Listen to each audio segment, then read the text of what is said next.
Pengantin wanita dihina dan direndahkan mertua di hari pernikahan. Begini balasannya.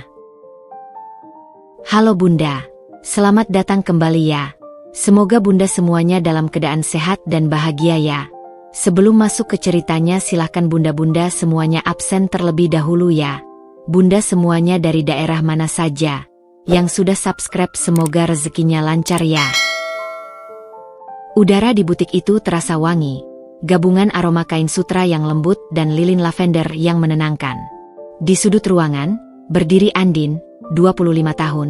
Seorang wanita dengan senyum yang selalu membawa cahaya. Meskipun matanya memancarkan ketegasan yang tak mudah digoyahkan. Tangannya cekatan, memegang jarum dan benang, menyelesaikan detail terakhir pada gaun impiannya. Gaun pengantin yang ia rancang sendiri. Tubuhnya mungil, namun semangatnya seolah pohon beringin yang kokoh. Andin adalah seorang desainer muda berbakat, yang merangkak naik dari nol, dari balik mesin jahit sederhana di rumah kontrakan kecil. Ia bukan anak konglomerat, hartanya hanyalah bakatnya dan hati yang tulus. Di depannya, berdiri seorang pria tegap, Rafli, 27 tahun, yang tak pernah lelah memuji hasil karyanya. Rafli adalah eksekutif muda di perusahaan ayahnya, seorang pria yang memiliki segalanya, namun hatinya hanya tertambat pada kesederhanaan Andin. Matanya yang hangat selalu menjadi tempat Andin menemukan ketenangan. Sempurna, sayang. Kau benar-benar ajaib, bisik Rafli, mendekat dan memeluk Andin dari belakang. Gaun ini lebih dari yang kubayangkan. Kau yakin tidak mau menjualnya? Kurasa butik-butik mahal akan berebut. Godanya. Andin memutar tubuhnya, meletakkan jarum dengan hati-hati. Tidak akan. Gaun ini adalah penanda. Penanda bahwa kita tidak perlu harta dan kemewahan turunan untuk menciptakan keindahan. Ini hanya untuk kita, Rafli. Kau tahu, aku sudah bermimpi menjahit gaun pengantinku sendiri sejak kita pertama bertemu di pameran seni itu. Rafli tersenyum. Ingat betul pertemuan pertama mereka. Andin yang kala itu hanya seorang asisten desainer, tapi karya sketsanya mencuri perhatiannya. Dan aku tak pernah menyesali hari itu. Kau tahu, Andin, aku mencintai jiwa pemberontak di dalam dirimu. Kau tidak mencoba menjadi seperti wanita-wanita yang biasa ibu kenalkan padaku. Saat nama ibu disebut, senyum Andin meredup sejenak, secepat kilat. Ibu yang dimaksud adalah Nyonya Ratna, 50-an, sosialita angkuh, seorang wanita yang memandang dunia hanya dari label harga dan silsilah keluarga. Nyonya Ratna adalah dinding es yang harus Andin tembus. Bagaimana dengan ibu? Apa beliau sudah melihat gaun ini? Tanya Andin, suaranya sedikit bergetar. Belum. Dan jangan khawatir. Aku sudah bilang, apapun yang ibu katakan, kita tak akan membatalkan apapun. Ini pernikahan kita, bukan pertunjukan sirkus ibu, jawab Rafli, memegang dagu Andin agar mata mereka bertemu. Meskipun Rafli berusaha meyakinkan, hati Andin diselimuti keraguan. Sejak pertunangan mereka 6 bulan lalu, Nyonya Ratna tidak pernah sekalipun menunjukkan kehangatan. Setiap interaksi seperti ujian masuk perguruan tinggi yang penuh tekanan. 2 hari kemudian, pesta prapernikahan diselenggarakan di ballroom hotel bintang 5. Suasana begitu gemerlap, dipenuhi tamu-tamu penting yang mengenakan perhiasan berkilauan. Andin, mengenakan gaun koktail sederhana namun elegan rancangannya, merasa seperti ikan teri di lautan hiu. Rafli memperkenalkan Andin kepada beberapa kerabat jauh, dan semua berjalan lancar, hingga Nyonya Ratna datang, mengenakan setelan rancangan desainer Italia, seolah dialah ratu malam itu. Andin, kemarilah sebentar, panggil Nyonya Ratna dengan nada datar, yang selalu membuat bulu kuduk Andin berdiri. Andin menghampiri, tersenyum sopan. Ya, Bu Ratna. Nyonya Ratna tidak membalas senyum itu. Ia melirik Andin dari ujung kepala hingga ujung kaki, lalu mencondongkan tubuhnya, berbicara pelan namun menusuk. Aku dengar kau menghabiskan seluruh dana gaun pengantinmu untuk bahan-bahan premium dari luar negeri. Itu boros sekali, Andin. Bukankah lebih baik jika Rafli memberimu kartu kredit tak terbatas untuk membeli gaun yang sudah terbukti kualitasnya? Wajah Andin sedikit memucat. Ia tahu Nyonya Ratna sengaja menyinggung latar belakangnya. Maaf, Bu. Saya hanya ingin memastikan bahwa gaun yang saya buat sendiri ini memiliki kualitas yang baik, demi menghormati keluarga besar Rafli. Saya sudah berhati-hati dengan anggaran. Berhati-hati? Kau bahkan merancang gaunmu sendiri. Itu sudah memperlihatkan betapa seadanya selera dan latar belakangmu, jeda Nyonya Ratna. Kuharap, setidaknya, kau tidak membuat malu Rafli dengan gaun itu. Ingat, kau akan menjadi menantuku. Kau harus membawa martabat keluarga, bukan hanya kreativitas murahan. Lanjut Nyonya Ratna sambil memberikan penekanan tajam pada kata kreativitas. Tiba-tiba, Paman Rafli, Bram, 55 tahun, seorang pria dengan tatapan mata licik yang selalu mengamati dari jauh, mendekat. Bram adalah adik kandung suami Nyonya Ratna yang dikenal ambisius di perusahaan. Oh, Andin, kau di sini. Bagus, bagus. Sapa Bram dengan senyum yang tidak sampai ke mata. Aku dengar dari Ratna, kau ini desainer muda, ya? Hebat. Kuharap setelah menikah dengan Rafli, kau fokus mengurus rumah tangga saja. Urusan perusahaan biar kami yang tua-tua ini yang pikirkan. Bisnis besar itu bukan ladang bermain untuk seniman, nak.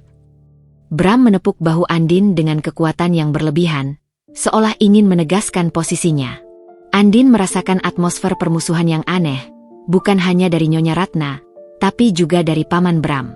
Ia merasakan ada benang kusut yang lebih rumit dari sekadar masalah, menantu tidak selevel. Rafli, yang melihat pertukaran itu dari kejauhan, segera menghampiri.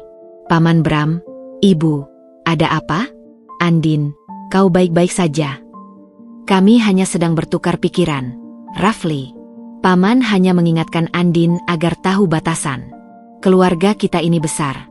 Aset kita juga besar. Tidak semua orang bisa masuk seenaknya, jawab Bram, menatap Andin dengan dingin sebelum berlalu. Nyonya Ratna menghela napas, seolah muak. Rafli, dengarkan ibu. Batalkan semua ini. Masih ada waktu. Andin, dia tidak akan bisa bertahan di lingkungan kita. Dia terlalu polos. Cinta tidak membayar tagihan, nak. Cukup, Bu. Rafli meninggikan suaranya, membuat beberapa tamu menoleh. Aku mencintai Andin. Aku sudah memutuskan. Jika ibu tidak bisa menerimanya, paling tidak hargai keputusanku di depan umum. Rafli menarik Andin menjauh. Di teras yang sunyi, di bawah temaram lampu taman, Andin berusaha menenangkan dirinya. Ia menyeka ujung matanya. Rafli, aku minta maaf. Aku tidak bermaksud membuat ibu dan Paman Bram marah. Kau tidak salah, sayang. Mereka yang salah. Maafkan mereka. Sejak ayah meninggal, ibu menjadi sangat protektif soal aset keluarga. Tapi Paman Bram, dia aneh. Aku mencium bau tak sedap dalam sikapnya belakangan ini. Tapi percayalah, mereka tidak akan menghalangi pernikahan kita. Mereka tidak punya hak. Andin mengangguk, namun pikirannya mulai bekerja keras. Ia bukan wanita yang mudah menyerah. Penghinaan dan perendahan itu tidak akan ia balas dengan air mata atau lari. Ia akan membalasnya dengan martabat dan keberanian. Rafli, aku tahu apa yang kita hadapi itu besar. Tapi dengarkan aku. Aku sudah membuat janji padamu. Janji suci. Tidak ada yang bisa membatalkannya. Dan aku akan buktikan pada ibu dan Paman Bram, bahwa wanita ini, si desainer, murahan, ini, memiliki harga diri dan hati yang jauh lebih berharga daripada semua uang yang mereka miliki. Ucap Andin, menatap Rafli dengan tatapan penuh api. Rafli mencium kening Andin dengan lembut. Aku tahu. Dan aku akan selalu ada di sisimu. Kita akan menjadi perisai satu sama lain. Kau akan menjadi istriku, pengantin terindah di dunia, dengan atau tanpa restu tulus dari mereka. Janji suci itu adalah milik kita. Di balik dinding kaca, Nyonya Ratna menatap mereka. Ia menggenggam erat gelas champagne-nya. Di satu sisi ia merasa lega melihat Rafli bahagia. Namun di sisi lain, ketakutan yang mendalam terus menghantuinya. Ketakutan yang berhubungan dengan Paman Bram dan ancaman rahasia yang tak bisa ia bagi dengan siapapun. Ia tahu, penghinaan yang ia lontarkan kepada Andin mungkin menyakitkan, tapi ia berharap itu cukup untuk menjauhkan Andin dari masalah yang akan segera menghancurkan keluarga mereka. Nyonya Ratna sedang melindungi Andin dengan cara yang kejam. Sebuah kebenaran yang akan menjadi dasar konflik tak terduga.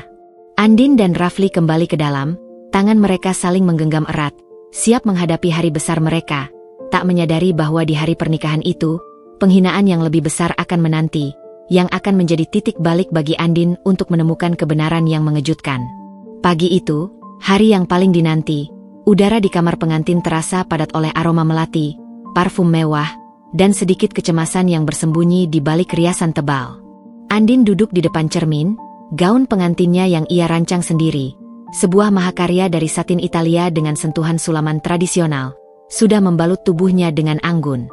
Ia tampak seperti putri dari negeri dongeng, tetapi hatinya terasa seperti kaca tipis yang siap pecah kapan saja, mengingat tatapan tajam Nyonya Ratna 2 hari lalu. "Kau gugup?" tanya Rafli yang sudah rapi dengan tuksedonya. Berdiri di ambang pintu, matanya tidak bisa lepas dari Andin. Andin tersenyum, senyum yang sedikit dipaksakan. "Bukan gugup karena kita, Rafli. Ini gugup menghadapi medan perang di depan sana." Rafli mendekat, memegang kedua tangan Andin yang dingin. "Dengarkan aku. Hari ini, yang terpenting adalah kau dan aku. Ibu, Paman Bram, dan semua orang, mereka hanya latar. Fokus pada janji kita. Aku akan berdiri di sisimu, seperti pilar baja." Kata-kata Rafli adalah obat penenang terbaik. Andin menarik napas panjang. "Baiklah, aku siap. Mari kita tunjukkan pada mereka bahwa pengantin, murahan, ini tahu cara memenangkan pertarungan dengan senyuman." Upacara pemberkatan berlangsung sakral. Janji suci terucap dengan lantang dan tulus. Air mata haru membasahi pipi Andin. Untuk sesaat, semua ketegangan hilang, tergantikan oleh gelembung kebahagiaan murni. Nyonya Ratna duduk di barisan depan, wajahnya kaku, namun ia tidak berbuat ulah, seolah ia adalah patung marmer yang hanya menjadi saksi bisu. Waktu berputar cepat, dan tibalah resepsi mewah di ballroom yang dihias bagaikan istana. Ratusan tamu penting, dari pejabat hingga kolega bisnis, berdatangan, mengalir seperti sungai permata ke pelaminan. Andin dan Rafli berdiri menyambut mereka. Senyum mereka tak pernah pudar. Saat mereka menyambut deretan kolega bisnis penting dari luar kota, Nyonya Ratna tiba-tiba muncul di samping Andin, menjepit lengan Andin dengan erat, hampir menyakitkan. Nyonya Ratna tersenyum lebar pada tamu-tamu itu, namun senyum itu tidak pernah ditujukan untuk Andin. "Selamat, Nyonya Ratna. Menantu Anda sungguh cantik. Gaunnya elegan sekali," puji seorang pengusaha senior, Tuan Harsono. Nyonya Ratna tertawa kecil, suara tawa yang sangat dipaksakan. "Oh, terima kasih, Tuan Harsono. Ya, Andin memang lumayan cantik. Hanya saja, kami harus bekerja keras meyakinkannya untuk mengenakan perhiasan yang sedikit lebih berharga dari koleksi sederhananya." Nyonya Ratna kemudian mengarahkan pandangannya ke pergelangan tangan Andin, yang mengenakan gelang emas putih tipis, hadiah dari Rafli. "Lihat gelang ini," katanya. Suaranya naik sedikit sehingga beberapa tamu lain di dekatnya juga mendengarkan. Nyonya Ratna menarik lengan Andin sedikit ke depan. "Ini hadiah dari Rafli," katanya sebagai penanda awal hidup baru. "Lucu sekali, ya? Padahal, seharusnya ia mengenakan cincin berlian peninggalan nenek buyutnya. Tapi, well, ada alasan mengapa cincin itu tidak kuberikan padanya sekarang." Andin merasakan wajahnya panas. Ia tahu Nyonya Ratna sedang mencari perhatian, merendahkan Andin secara halus, seolah mengatakan bahwa Andin tidak pantas menerima pusaka keluarga. Ini adalah serangan psikologis yang terencana. Tuan Harsono tampak canggung. "Oh, benarkah? Mungkin Nyonya Ratna ingin Andin lebih terbiasa dengan gaya hidup keluarga dulu, ya?" Nyonya Ratna tersenyum misterius. "Tentu saja. Anda mengerti. Menjadi menantu di keluarga kami itu bukan hanya soal berganti marga. Itu soal mengangkat derajat. Dan itu butuh waktu, Tuan Harsono. Butuh waktu yang sangat lama, terutama jika latar belakangnya berbeda." Ia melirik Andin, tatapan meremehkan itu seolah cambuk tanpa suara. Andin menggigit bibir, menahan gejolak amarah. Ia ingat janjinya pada Rafli, membalas dengan martabat. "Terima kasih atas pujiannya, Tuan Harsono. Saya sangat menghargai gelang ini. Bagi saya, perhiasan terindah bukanlah yang paling mahal, melainkan yang diberikan dengan cinta tulus. Bukankah begitu, Bu Ratna? Andin balas tersenyum. Senyumnya tidak memudar sedikit pun. Nyonya Ratna terdiam sejenak, terkejut dengan keberanian Andin membalas secara sopan. Tentu saja, Andin. Kau memang pandai merangkai kata-kata manis. Tapi di dunia bisnis, Andin, kata manis tidak membeli saham. Nyonya Ratna kembali menekan, seolah ia punya agenda lebih besar yang ingin ia sampaikan. Saat Nyonya Ratna berbicara, tiba-tiba Paman Bram muncul, membawa serta dua orang pria berjas hitam yang tidak dikenal. Paman Bram tidak menyapa Rafli atau Andin, ia langsung mendekati Nyonya Ratna. Ratna, kita harus bicara sekarang. Ini mendesak, kata Paman Bram dengan nada tegang, matanya berkilat tidak suka saat melihat Andin. Nyonya Ratna tampak semakin gugup. Wajahnya yang semula angkuh kini menunjukkan sedikit kepanikan. Bram, ini hari pernikahan Rafli. Tidak bisa ditunda? Urusan perusahaan tidak perlu dibahas di sini. Justru ini harus dibahas sekarang, di depan semua orang, desis Paman Bram. Ia lalu menatap Rafli.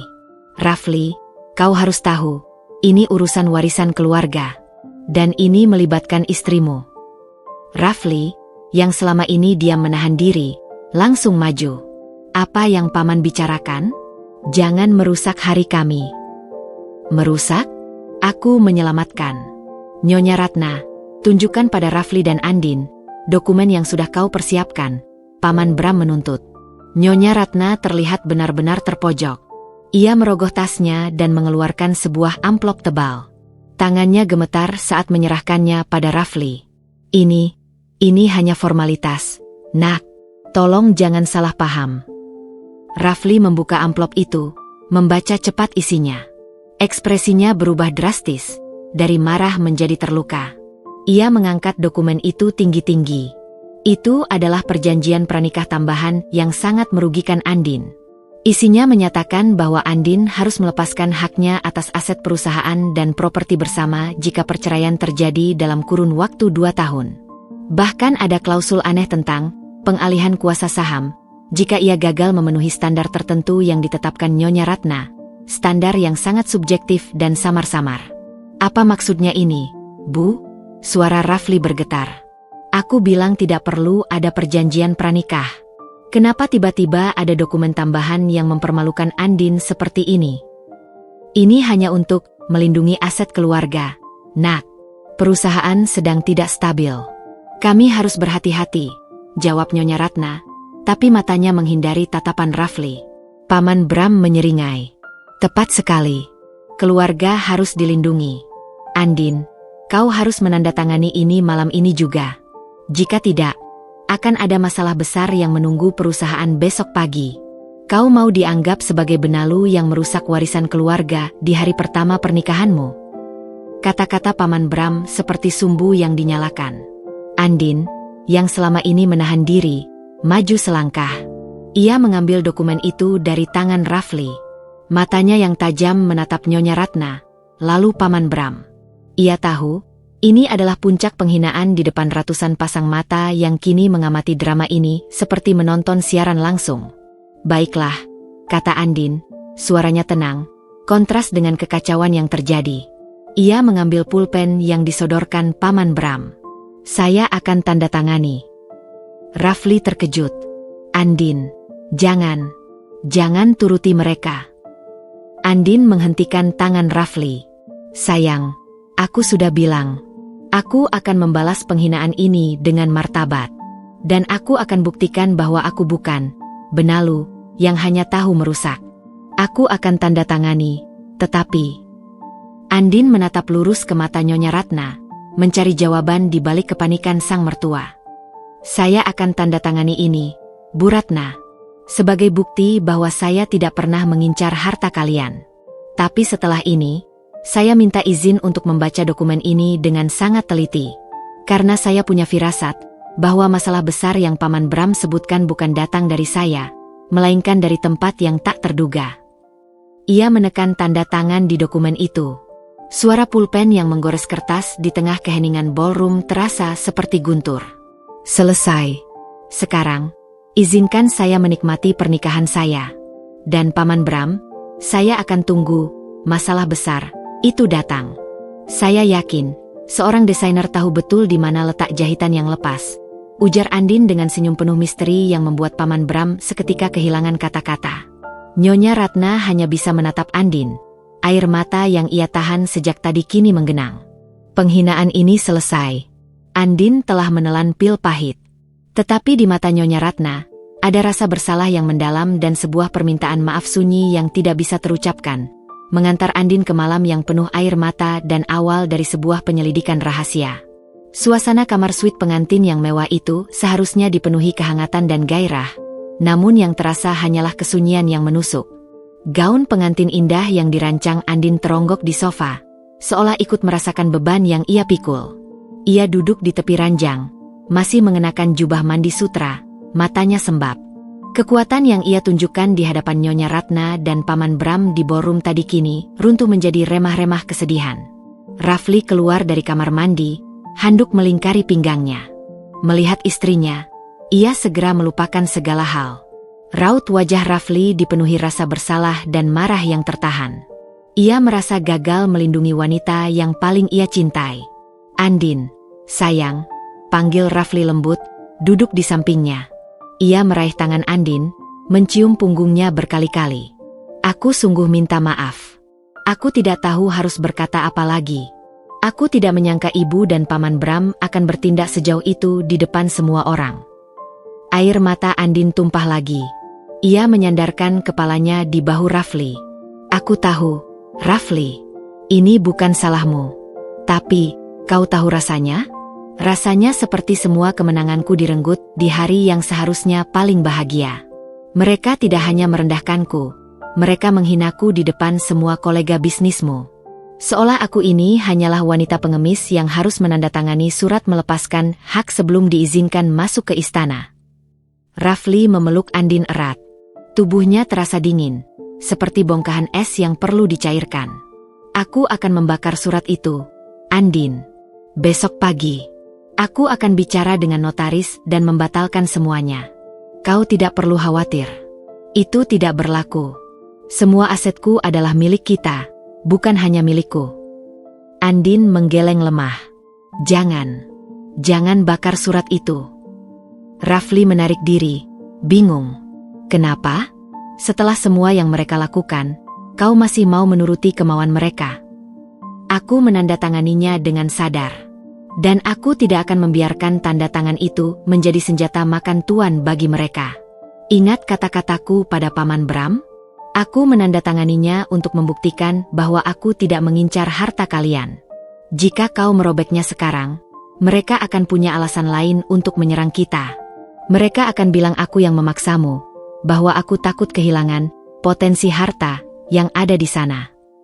Andin menyeka air matanya. Nyala api tekad kembali terlihat di matanya. Lalu, apa rencanamu? Tanya Rafli, menatap Andin dengan penuh kekaguman sekaligus kekhawatiran. Aku akan membacanya. Setiap kalimat, setiap kata, bahkan tanda bacanya. Aku punya firasat kuat, Rafli. Sikap ibu, itu terlalu berlebihan. Bukan hanya angkuh, tapi ada keputusasaan di matanya. Dan Paman Bram, dia terlalu bersemangat.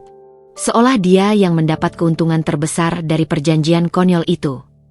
Paman Bram memang serigala berbulu domba, desah Rafli. Sejak ayah meninggal setahun lalu, dia selalu berusaha memengaruhi ibu untuk mengambil keputusan bisnis yang aneh. Tapi ibu selalu mengabaikannya. Belakangan ini saja ibu tiba-tiba patuh padanya. Andin menegakkan punggungnya. Tepat. Itu poinnya. Ibu tidak pernah tunduk pada siapapun, bahkan pada ayahmu dulu.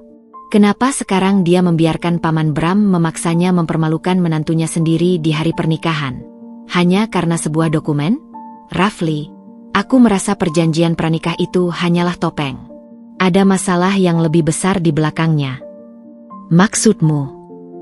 Aku ingat saat Paman Bram menuntut ibu menunjukkan dokumen itu. Dia bilang, jika tidak, akan ada masalah besar yang menunggu perusahaan besok pagi. Itu bukan ancaman untukku, Rafli. Itu ancaman untuk perusahaan dan ibumu. Jelas Andin, suaranya kini kembali penuh perhitungan, mengaktifkan mode desainer yang selalu teliti pada detail. Rafli termenung. Ia ingat percakapan singkat Nyonya Ratna dengan Paman Bram. Ia terlalu fokus pada rasa marah karena Andin dihina, sehingga melewatkan isyarat-isyarat penting itu. Aku tidak memikirkan itu. Aku hanya melihat penghinaan yang ibu berikan padamu. Itu wajar, sayang. Tapi sekarang, mari kita lihat ini dari sudut pandang yang berbeda. Mengapa ibu yang terkenal sangat melindungi aset dan perusahaannya, tiba-tiba mau melakukan tindakan yang berisiko merusak reputasi putranya dan membuatku marah? Kecuali, dia punya motif yang lebih mendalam, kata Andin, tangannya membelai lembut wajah Rafli. Motif apa, Andin? Melindungiku? Dengan cara menyakitimu? Tanya Rafli, masih merasa skeptis. Mungkin dia sedang melindungiku dari masalah itu sendiri. Atau, dia sedang diancam. Rafli, kau ingat betapa detailnya aku dalam merancang gaun? Aku melihat semua jahitan, semua pola. Dan dalam hidup ini, pola ancaman itu juga terlihat. Dan pola yang kulihat adalah Paman Bram sedang memanipulasi ibumu. Rafli berdiri, langkahnya mondar-mandir di kamar. Ini gila. Ini malam pernikahan kita. Dan kita malah bicara soal konspirasi bisnis keluarga. Aku tahu. Tapi justru karena ini malam pernikahan kita, aku tidak mau membiarkan bayang-bayang kegelapan ini merusak masa depan kita. Aku perlu bantuanmu, Rafli. Besok, aku mau kau carikan salinan semua dokumen aset dan laporan keuangan inti perusahaan selama setahun terakhir. Aku ingin membandingkannya dengan poin-poin aneh di perjanjian pranikah itu, terutama yang berkaitan dengan pengalihan kuasa saham. Rafli menghentikan langkahnya, menatap Andin yang kini tampak seperti panglima perang yang siap menyusun strategi. Kau yakin? Ini sudah terlalu jauh dari urusan rumah tangga. Ini adalah urusan rumah tangga kita, Rafli. Karena jika ibumu dan perusahaan jatuh, kita juga akan jatuh. Dan itu akan memberi kepuasan sempurna pada Paman Bram. Aku tidak akan membiarkan itu terjadi. Balasan terbaik atas penghinaan ini bukanlah kemarahan, tapi bukti kecerdasan dan kesetiaan yang tak bisa mereka beli. Rafli akhirnya tersenyum, senyum kebanggaan yang tulus. Ia tahu ia menikahi wanita yang tepat. Wanita yang tidak hanya cantik di luar, tapi juga memiliki otak berlian dan hati sekuat baja. Baiklah, Nyonya Rafli. Mulai besok, kita akan menjadi tim penyelidik yang menyamar menjadi pasangan bulan madu. Aku akan berikan semua akses yang kau butuhkan. Tapi sebelum itu, Rafli mendekat, mengangkat Andin ke pelukannya. Kita harus merayakan janji suci kita. Setelah semua drama ini, kita pantas mendapatkan satu malam penuh kedamaian. Andin balas memeluknya erat, menenggelamkan kekhawatiran untuk sementara. Malam itu, di tengah kemewahan yang sunyi, mereka menemukan kenyamanan dan kekuatan dalam pelukan satu sama lain. Air mata berubah menjadi janji diam-diam bahwa mereka akan berjuang bersama. Di luar kamar, di salah satu sudut koridor yang gelap, sebuah ponsel merekam percakapan mereka. Seseorang telah mengikuti mereka sejak resepsi. Paman Bram menerima rekaman itu dengan seringai licik. Ia tidak menyangka Andin, pengantin baru yang dianggap remeh, akan menjadi ancaman nyata yang harus segera disingkirkan. Ia harus bergerak lebih cepat, sebelum Andin berhasil mengurai benang kusut di perusahaan. Pagi di rumah megah keluarga Rafli terasa aneh, seperti panggung sandiwara yang baru saja usai.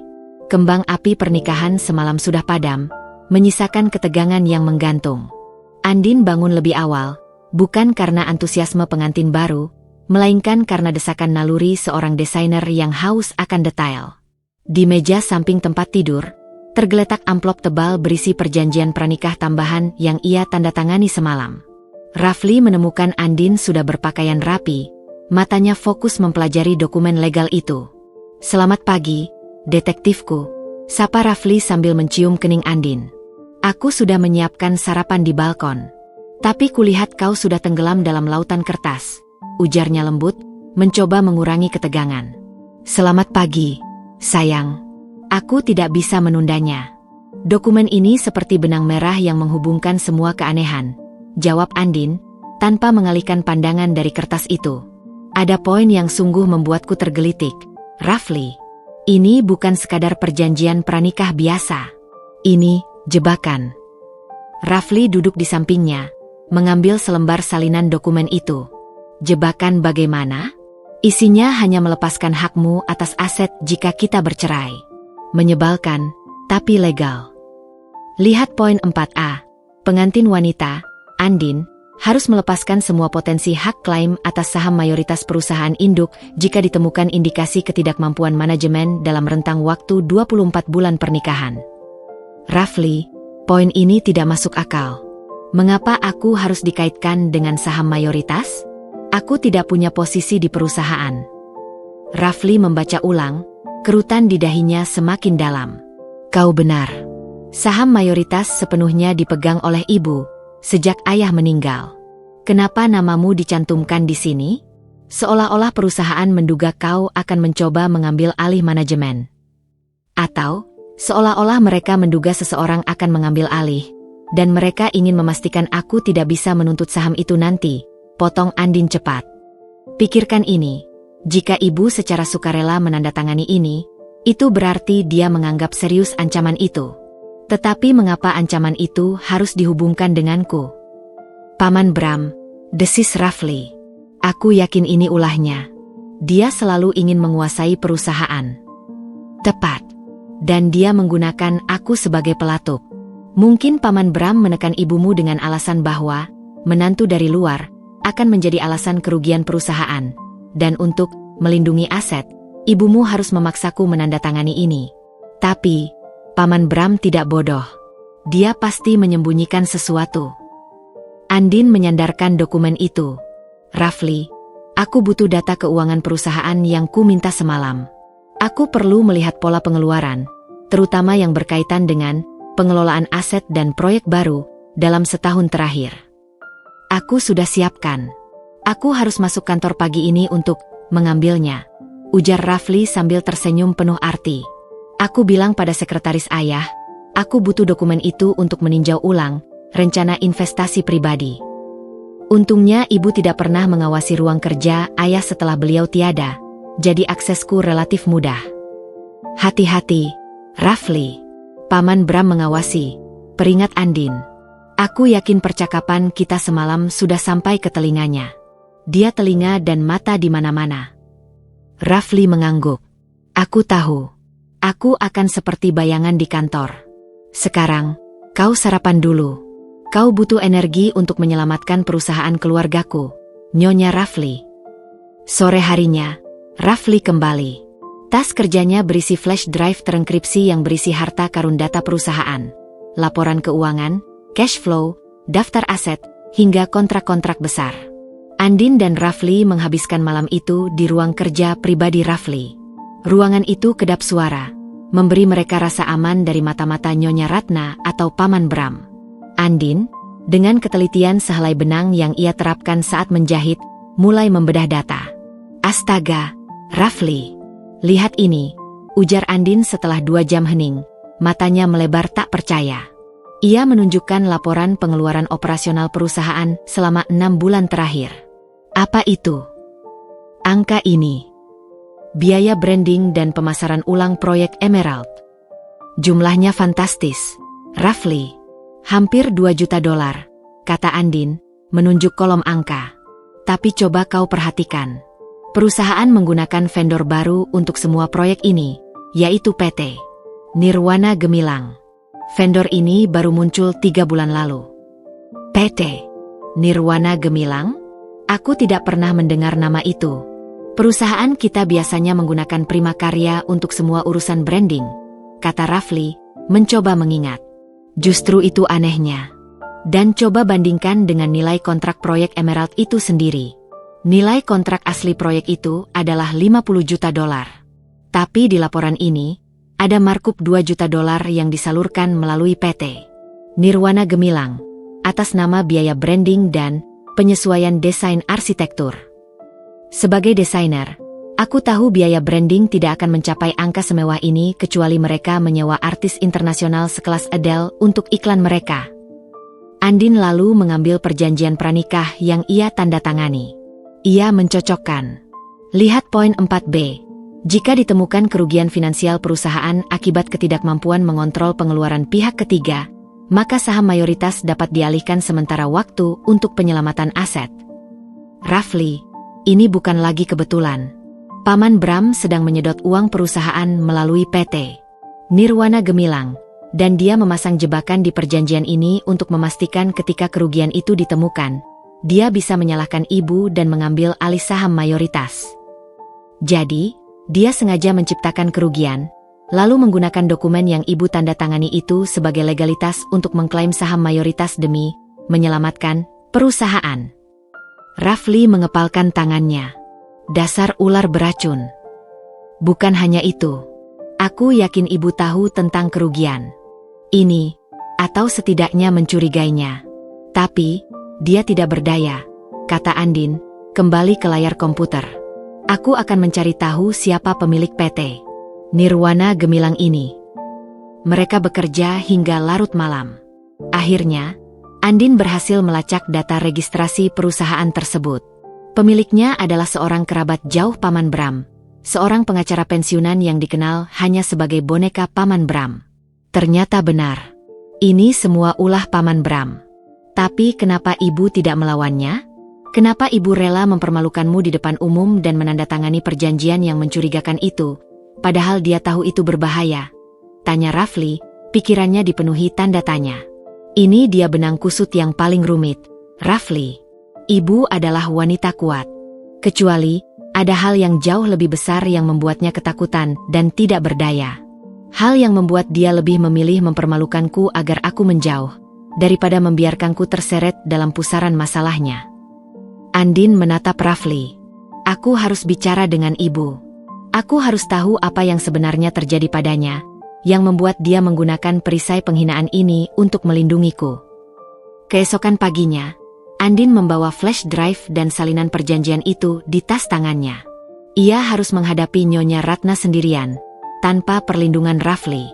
Ia tahu, percakapan ini adalah pintu gerbang menuju kebenaran.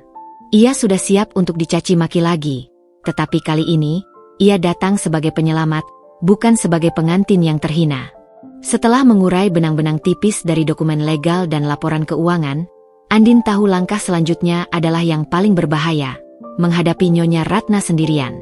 Ia harus mencari tahu mengapa sang mertua rela menjadi boneka Paman Bram dan mengorbankan martabat Andin. Pagi itu, Andin memutuskan untuk tidak menunggu. Rafli sudah berangkat ke kantor untuk mengamankan data lebih lanjut, meninggalkan Andin sendirian di sarang singa. Andin menemukan Nyonya Ratna di ruang kerja utama, sedang berbicara dengan seseorang melalui telepon. Nyonya Ratna tampak gelisah, suaranya pelan dan hampir tidak terdengar. Tubuhnya terlihat lebih ringkih dari biasanya. Ya, dokter. Saya mengerti. Tolong, jangan sampai Bram tahu soal hasil tes terakhir. Saya butuh lebih banyak waktu sebelum hal ini terungkap, bisik Nyonya Ratna, tangannya memegang kalung di lehernya dengan erat. Mendengar percakapan itu, Andin merasakan jantungnya mencelos. Instingnya sebagai desainer, yang selalu peka terhadap tekstur dan kerapuhan, mengatakan bahwa kegelisahan Nyonya Ratna bukan sekadar masalah bisnis. Ini adalah masalah kesehatan atau ancaman pribadi yang membuatnya rentan. Setelah panggilan telepon berakhir, Nyonya Ratna berbalik dan terkejut melihat Andin berdiri di ambang pintu. Ekspresi kagetnya segera berganti menjadi topeng kemarahan yang biasa ia gunakan. Andin, kenapa kau di sini? Bukankah seharusnya kau sedang bulan madu? Dasar menantu yang tidak tahu sopan santun, menguping pembicaraan orang, sentak Nyonya Ratna, berusaha keras menyembunyikan kekhawatirannya. Andin melangkah masuk, menutup pintu dengan pelan. Kelembutan gerakannya kontras dengan ketegasan matanya. Saya tidak menguping, Bu Ratna. Saya menunggu untuk bicara. Dan jika ini soal sopan santun, saya harus bertanya, apakah mempermalukan menantu baru Anda di depan umum adalah definisi sopan santun di keluarga ini? Nyonya Ratna tersentak. Ia menunjuk kursi. Duduk. Kau pikir kau siapa? berani bicara seperti itu padaku? Rafli sudah memanjakanmu ya? Ingat posisimu. Kau baru semalam menjadi Nyonya Rafli. Andin memilih untuk berdiri. Ia membuka tas tangannya dan meletakkan dua benda di meja marmer di hadapan Nyonya Ratna. Perjanjian pranikah tambahan dan flash drive berisi data perusahaan. Saya tahu posisi saya, Bu. Saya adalah istri Rafli. Dan sebagai istrinya, sudah menjadi kewajiban saya untuk melindungi apa yang ia cintai. Saya datang bukan untuk mengeluh, melainkan untuk membantu. Saya sudah membaca dokumen ini dan laporan keuangan perusahaan, kata Andin, suaranya tenang, seperti air sungai yang mengalir namun memiliki kekuatan mengikis batu. Wajah Nyonya Ratna memucat, warna darah seolah hilang dari pipinya. Ia menatap flash drive itu dengan ngeri. Kau sudah sejauh ini? Apa yang sudah kau lakukan? Andin, kenapa kau ikut campur? Saya menemukan lubang besar dalam laporan keuangan, Bu. Pengeluaran $2 juta melalui PT Nirwana Gemilang, yang saya yakin itu adalah perusahaan front milik Paman Bram. Dan poin-poin aneh di perjanjian pranikah ini, yang sengaja mengaitkan saya dengan kegagalan manajemen. Itu bukan untuk melindungi aset, Bu. Itu adalah jebakan hukum bagi Anda. Jelas Andin tanpa basa-basi. Bodoh.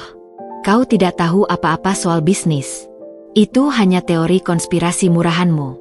Kau pikir kau ini siapa? Seorang desainer tiba-tiba mau jadi detektif. Nyonya Ratna tertawa sumbang, tetapi matanya mengkhianati ketakutannya. Saya desainer, Bu. Saya tahu bagaimana pola jahitan yang rusak bisa menghancurkan gaun yang paling mahal sekalipun. Dan pola yang saya lihat ini adalah upaya Paman Bram untuk mengambil alih saham mayoritas Anda dengan dalih, menyelamatkan perusahaan dari kerugian yang dia ciptakan sendiri. Dia menunggu Anda, tidak mampu lagi memimpin. Andin mendekat sedikit. Sekarang, berhentilah berbohong, Bu. Saya dengar tadi Anda bicara di telepon dengan dokter. Apa yang sebenarnya terjadi pada Anda? Keheningan melanda ruangan. Nyonya Ratna menatap Andin. Tatapannya kini dipenuhi kepedihan, bukan lagi kesombongan. Dinding es yang ia bangun runtuh seketika. Kau benar-benar keras kepala, bisik Nyonya Ratna. Suaranya bergetar. Ia menyandarkan tubuhnya ke kursi, tampak sangat lelah. Kau tidak seharusnya tahu ini, Andin. Aku melakukan semua itu, menghinamu, agar kau pergi. Agar kau meninggalkan Rafli, sebelum kapal ini benar-benar tenggelam. Kapal apa, Bu? Kapal perusahaan? Atau kapal kesehatan Anda? Desak Andin, nadanya melunak. Ia merasakan gelombang empati yang tak terduga terhadap mertuanya. Nyonya Ratna menutup mata, air mata mengalir perlahan. Aku sakit, Andin. Penyakit yang tidak bisa diobati dengan uang. Aku didiagnosis kanker stadium lanjut setahun yang lalu. Aku mencoba menyembunyikannya dari Rafli, dari semua orang. Andin terdiam. Ini adalah konflik tak terduga yang sesungguhnya. Penghinaan itu, perjanjian itu, ternyata adalah perisai keputusasaan seorang ibu. Paman Bram mengetahuinya. Dia mendesakku untuk segera mengalihkan saham mayoritas kepada Rafli. Tapi kemudian, dia berubah pikiran. Dia bilang, jika saham itu dialihkan ke Rafli sekarang, dan aku meninggal dalam 2 tahun ke depan, Rafli dan menantunya, yaitu kau, akan terlalu lemah untuk melawan para pemegang saham lain. Dia bilang kau akan menjadi lubang boros yang menyebabkan kerugian. Lanjut Nyonya Ratna, isakannya semakin keras. Dia mengancam akan membocorkan penyakit saya ke media dan membuat harga saham jatuh drastis. Dia bilang, satu-satunya cara melindungi perusahaan adalah dengan membuat perjanjian pranikah yang aneh itu, yang pada dasarnya mengunci semua klaim harta di tangan Rafli dan tidak memberimu celah untuk ikut campur. Tapi itu semua tipu muslihatnya untuk memberinya waktu menyedot uang perusahaan dan memanipulasi dewan direksi. Nyonya Ratna mendongak, matanya merah. Aku menghinamu agar kau muak, agar kau berpikir kami adalah keluarga yang mengerikan, dan kau akan pergi. Aku ingin kau aman, Andin. Aku tidak ingin kau terlibat dalam kekacauan yang akan kubuat saat aku melawan Bram sebelum aku pergi. Jadi, penghinaan itu adalah wujud cinta yang terdistorsi, Tanya Andin lirih. Ia mengambil tisu dan menyodorkannya pada Nyonya Ratna. Nyonya Ratna menerima tisu itu. Aku tahu itu kejam. Tapi aku tidak ingin Rafli hancur. Jika aku sakit dan perusahaan kolaps, Rafli tidak akan bisa bangkit. Aku harus memastikan kau tidak ikut jatuh bersamanya. Andin duduk di kursi yang tadi ditunjuk Nyonya Ratna. Ia kini mengerti. Kebencian sang mertua adalah perlindungan yang paling menyakitkan. Bu Ratna, saya tidak akan pergi, kata Andin mantap. Saya menandatangani perjanjian itu, bukan karena takut, tapi karena saya sudah berjanji pada Rafli. Dan janji itu termasuk membantu keluarga ini. Paman Bram sudah membuat kesalahannya. Dia mengira saya hanya seorang desainer yang mudah diintimidasi. Andin mengambil flash drive itu lagi. Dia tidak tahu bahwa desainer itu harus teliti, strategis, dan penuh perhitungan. Biarkan dia berpikir bahwa penghinaan yang dia berikan telah membuat saya menyerah. Padahal, penghinaan itu justru memicu naluri perlawanan saya. Apa yang akan kau lakukan? Saya akan membalas penghinaan ini, Bu Ratna. Tapi bukan dengan kemarahan. Melainkan dengan balasan yang tidak akan pernah dia duga. Menyelamatkan perusahaan ini dari dalam, dan membantu Anda melawan Paman Bram. Tapi untuk itu, Anda harus jujur. Anda harus memberi saya akses penuh ke semua detail dan bersedia menjalani pengobatan terbaik, kata Andin, menatap Nyonya Ratna, menuntut sebuah perjanjian baru, yang jauh lebih penting daripada perjanjian pranikah. Nyonya Ratna menatap mata Andin. Mata yang dulu ia anggap polos dan lugu, kini memancarkan kekuatan yang luar biasa. Ia melihat cahaya harapan yang telah lama hilang. Kau benar-benar mau melakukannya? Setelah semua yang kukatakan padamu. Saya mencintai Rafli, Bu. Dan Anda adalah ibunya. Kita adalah keluarga sekarang. Dan keluarga tidak meninggalkan medan perang. Kita akan buktikan pada Paman Bram, bahwa harta tidak akan pernah bisa mengalahkan kesatuan hati, ujar Andin, mengulurkan tangannya. Nyonya Ratna meraih tangan Andin, genggaman mereka erat. Sebuah aliansi tak terduga baru saja terbentuk di tengah puing-puing kesombongan dan penyakit. Andin kini memiliki semua informasi yang ia butuhkan untuk melancarkan serangan baliknya. Setelah kebenaran tentang penyakit Nyonya Ratna terkuak, suasana di rumah mewah itu berubah drastis. Tidak ada lagi dinding es antara Andin dan mertuanya. Yang ada hanyalah jembatan darurat yang mereka bangun di atas puing-puing kesombongan dan ketakutan. Nyonya Ratna, kini tampak lebih lemah tetapi juga lebih jujur. Duduk di sofa ruang keluarga, memegang erat tangan Andin. Aku tidak menyangka kau akan bersikap seperti ini, Nak. Setelah semua kata-kata tajam yang kulontarkan padamu, setelah penghinaan itu. Nyonya Ratna menunduk, air matanya menetes. Aku sudah menyiapkan diri untuk kau tinggalkan. Aku hanya berharap kau pergi dan bahagia bersama Rafli, jauh dari kekacauan Bram. Andin meremas tangan Nyonya Ratna. Bu, saya sudah mengerti. Penghinaan yang Anda berikan adalah perisai yang salah bentuk. Saya akui, rasanya sakit sekali. Tapi saya tidak akan membalas kejahatan dengan kejahatan. Balasan saya, Bu, adalah balasan tulus.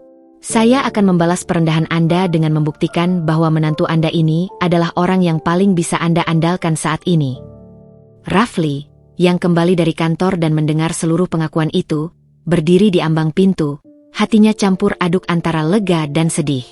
Ia akhirnya melangkah masuk, memeluk ibunya dan Andin secara bersamaan. Ibu, kenapa ibu tidak pernah memberitahuku soal penyakit ini?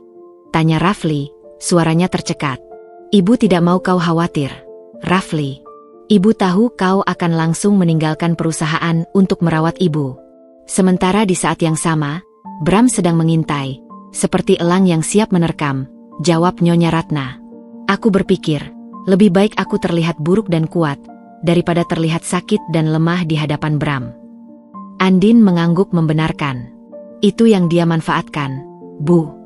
Paman Bram melihat kerapuhan Anda dan menggunakan saya sebagai pion untuk mempercepat rencananya. Dia menekan Anda untuk membuat saya menandatangani perjanjian itu, agar ketika penyelewengan dan kerugian yang dia ciptakan terkuak, Anda tidak punya sekutu yang cukup cerdas untuk membongkarnya. Lalu, apa yang harus kita lakukan sekarang? Bram sudah terlalu jauh, tanya Rafli. Raut wajahnya menunjukkan ia siap berperang. Kita tidak akan melawan Paman Bram dengan kemarahan atau kekerasan, Rafli. Kita akan melawannya dengan ketelitian dan strategi, cara seorang desainer bekerja, ujar Andin, matanya berkilat penuh ide. Bu Ratna, Anda harus mengikuti rencana saya, langkah demi langkah. Ini adalah serangan balik yang tidak akan pernah Paman Bram duga. Nyonya Ratna mengangguk mantap. Aku akan melakukan apapun. Katakan, Andin, apa yang harus kulakukan? Pertama, Anda harus terlihat semakin terpuruk dan tunduk pada Paman Bram. Biarkan dia merasa di atas angin, semakin besar kepala. Teruslah tunjukkan sikap seolah Anda membenci saya. Anggap saja ini sandiwara terakhir kita, jelas Andin. Kedua, saya butuh akses ke ruang arsip perusahaan, tempat semua kontrak lama ayah Rafli tersimpan. Saya yakin Paman Bram tidak hanya melakukan penyelewengan di proyek Emerald. Dia pasti sudah menyiapkan jebakan-jebakan kecil di proyek-proyek sebelumnya untuk memperkuat posisinya. Rafli menatap Andin dengan bangga. Aku bisa membantumu masuk. Tapi ruang arsip itu seperti benteng tua. Hanya ibu yang tahu kuncinya. Nyonya Ratna mengeluarkan kunci berkarat dari laci rahasia. Ambillah. Kunci ini belum pernah kugunakan sejak ayahmu meninggal. Aku percaya padamu, Andin. Lebih dari aku percaya pada diriku sendiri saat ini. Malam berikutnya, Andin dan Rafli menyelinap ke kantor utama perusahaan, sebuah gedung pencakar langit yang menjulang seperti menara gading. Mereka menyusuri koridor yang sunyi, di bawah temaram lampu darurat. Di ruang arsip, debu tebal menyambut mereka.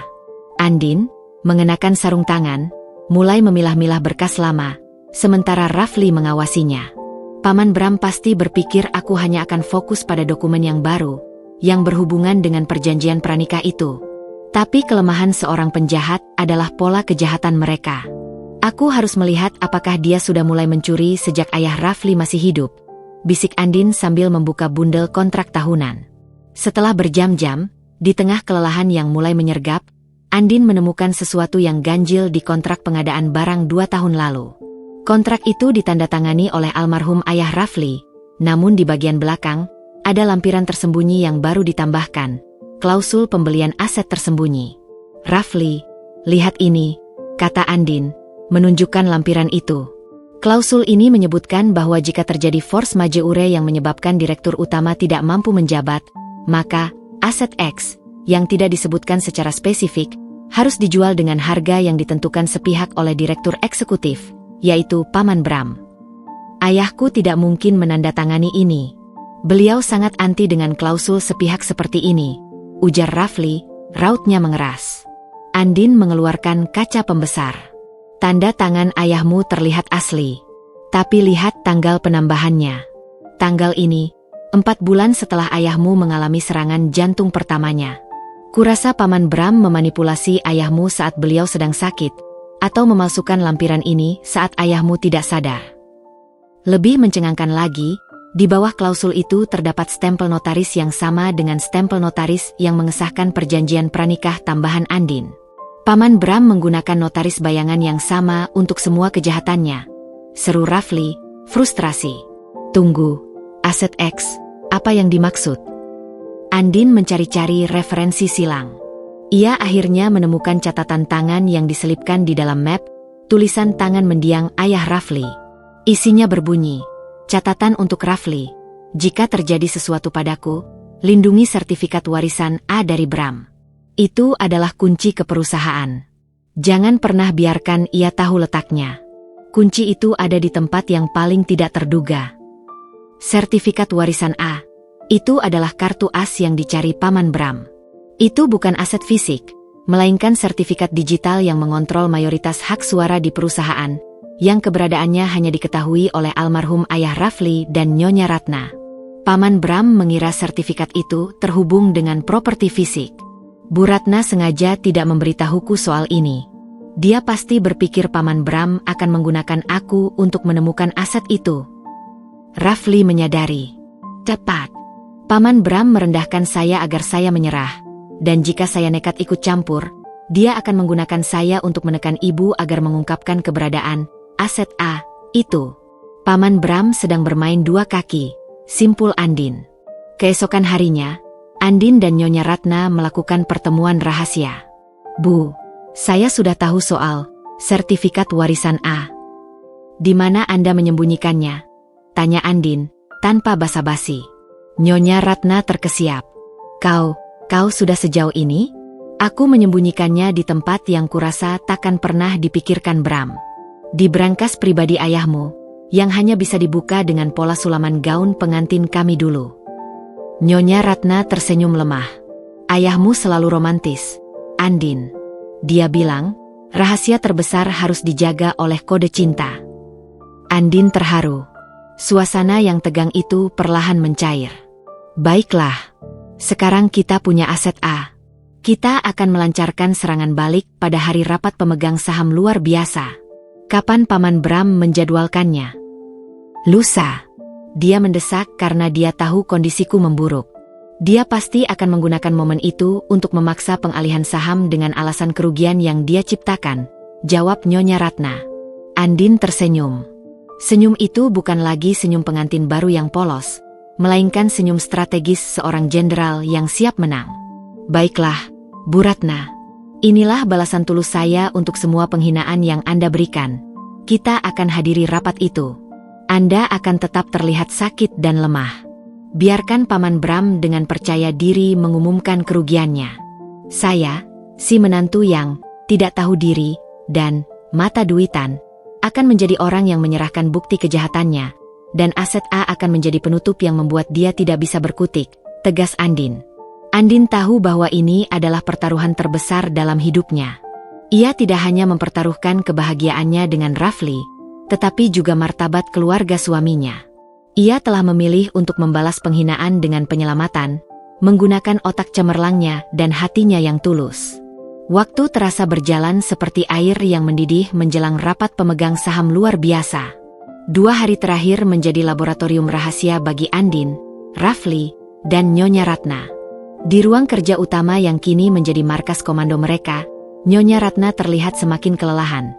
Tetapi semangatnya untuk melawan telah menyala kembali, didorong oleh kehadiran Andin.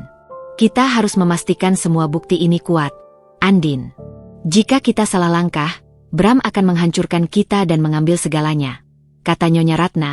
Tangannya gemetar saat memegang salinan laporan keuangan palsu yang disiapkan Paman Bram. Tenang, Bu. Saya sudah menyiapkan 3 lapis bukti, jawab Andin, suaranya mantap. Ia menyentuh flash drive di meja. Lapisan pertama, laporan keuangan fiktif PT Nirwana Gemilang, lengkap dengan bukti transfer ke rekening Paman Bram. Lapisan kedua, klausul pembelian aset tersembunyi di kontrak lama yang menunjukkan pola penipuan Paman Bram sejak ayah Rafli masih sakit. Lapisan ketiga, sertifikat warisan A yang akan memblokir semua upaya pengalihan saham. Rafli, yang bertugas mengamankan logistik, memastikan tidak ada mata-mata Paman Bram di sekitar mereka. Aku sudah menonaktifkan semua CCTV di sekitar ruang kerja ini. Tapi besok di kantor, Paman akan mengerahkan semua orangnya. Ibu, kita harus tetap mempertahankan sandiwara bahwa Anda adalah wanita sakit yang tak berdaya. Nyonya Ratna menghela napas. Itu bagian yang paling mudah, Nak. Aku memang sakit dan berdaya. Aku hanya lega akhirnya aku tidak sendirian lagi. Tapi Andin, aku harus meminta maaf lagi, di luar keterpaksaan penyakitku. Aku ingin kau dengar ini dengan tulus. Nyonya Ratna mendekat, meraih tangan Andin dan menciumnya. Dulu, aku merendahkanmu karena aku takut kau akan menjadi beban, seperti jangkar yang akan menenggelamkan kapal. Aku memandangmu hanya dari latar belakangmu yang sederhana. Aku bilang kau hanya desainer murahan yang tidak mengerti bisnis. Mata Nyonya Ratna berkaca-kaca.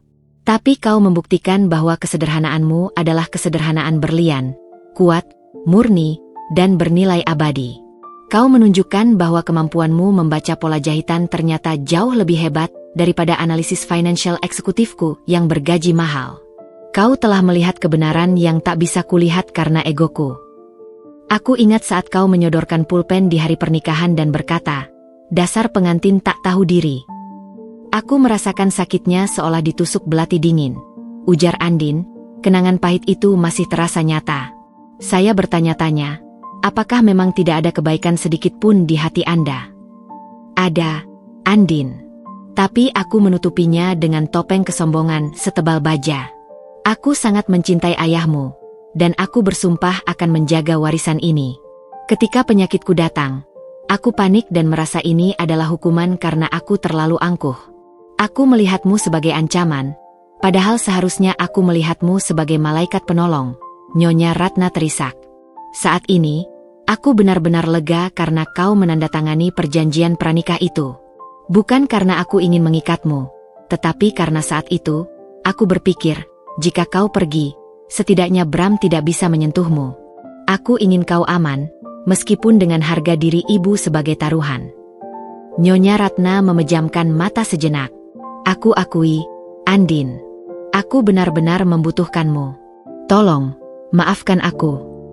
Andin merasa lega. Pengakuan yang tulus ini jauh lebih berarti daripada semua perhiasan yang bisa Nyonya Ratna berikan. Saya sudah memaafkan Anda, Bu. Sejak saya tahu tentang penyakit Anda. Sekarang, mari kita fokus. Saya tidak ingin Anda menggunakan energi untuk menyesali masa lalu. Kita harus menyimpannya untuk pertarungan besok. Bagaimana dengan Paman Bram? Apa yang dia rencanakan di rapat besok? Tanya Rafli.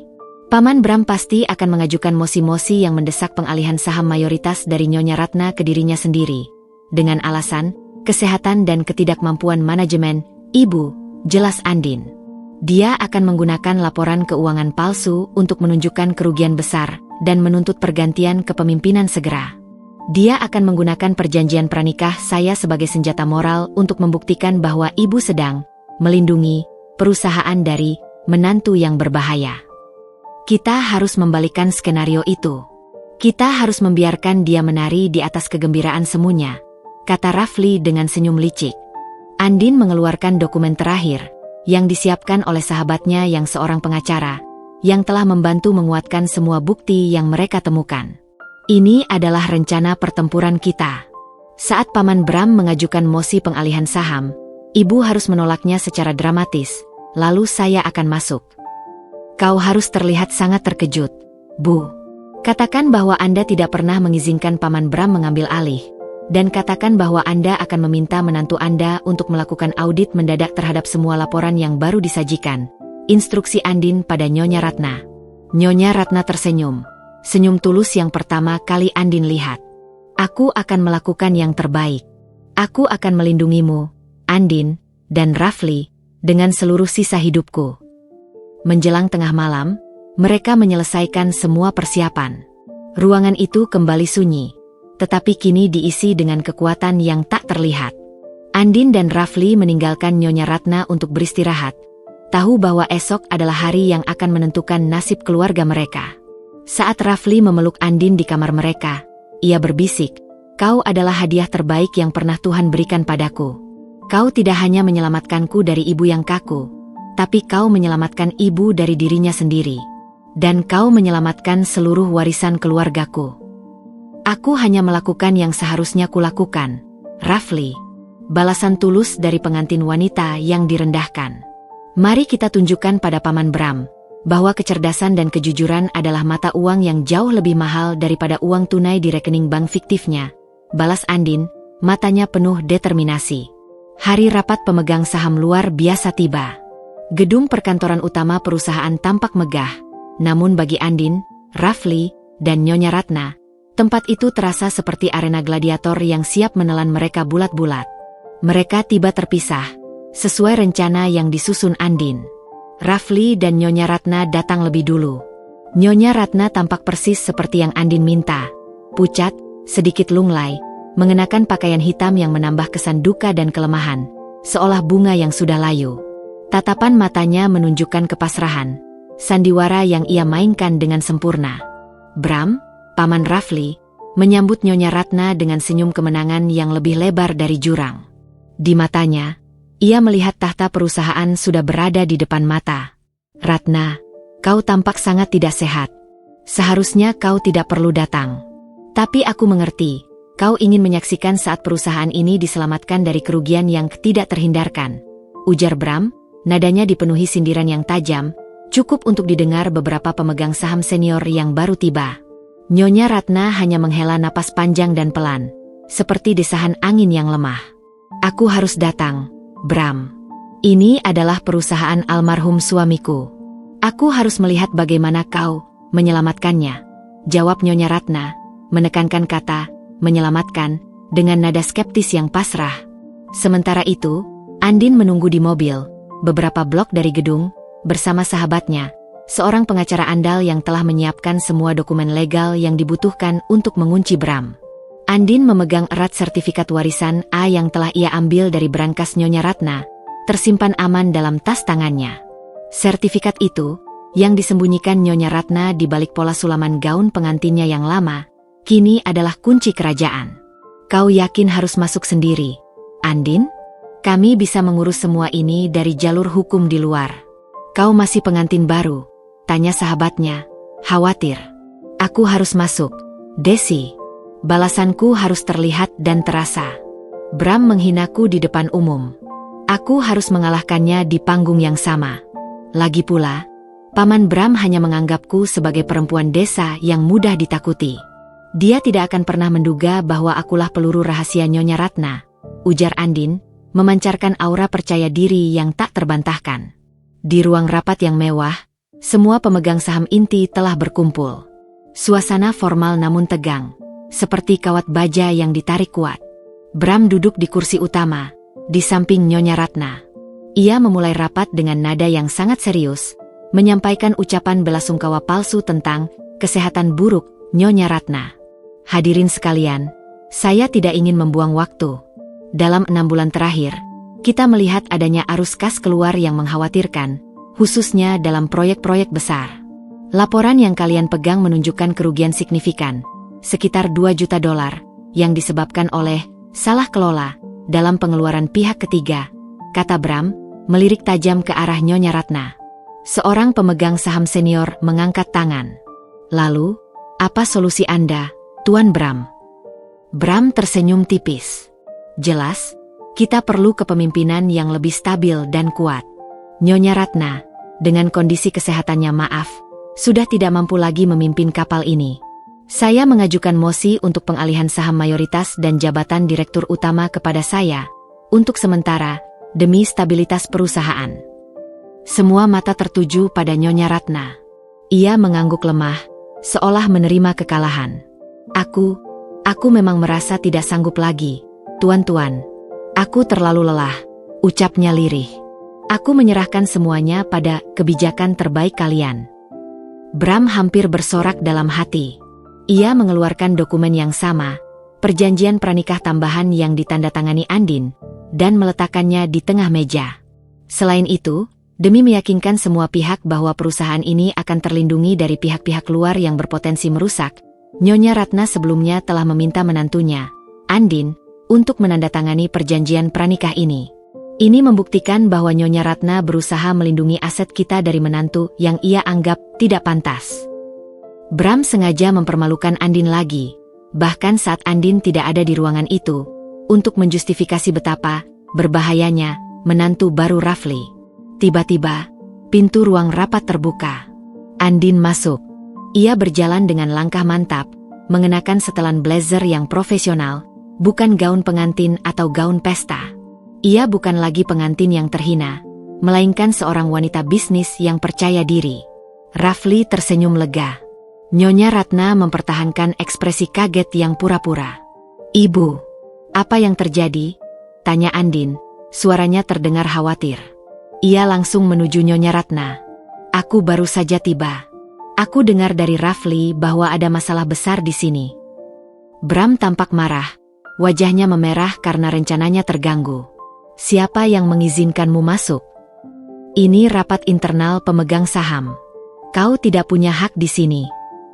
Maaf, Paman Bram, balas Andin sopan, tetapi pandangannya tegas. Saya adalah istri Rafli, dan saya baru saja menandatangani dokumen yang Paman sebutkan, yang secara langsung mengaitkan saya dengan stabilitas perusahaan ini. Bukankah dokumen ini juga yang Paman gunakan untuk menghina saya di hari pernikahan saya?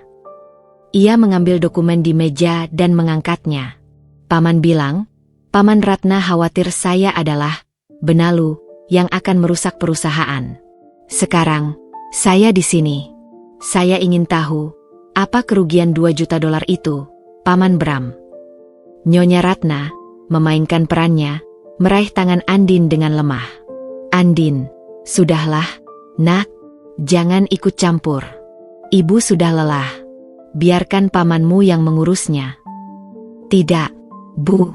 Justru karena ibu lelah, saya harus ada di sini. Ibu Ratna, izinkan saya, sebagai menantu yang direndahkan, ini, untuk melakukan satu hal.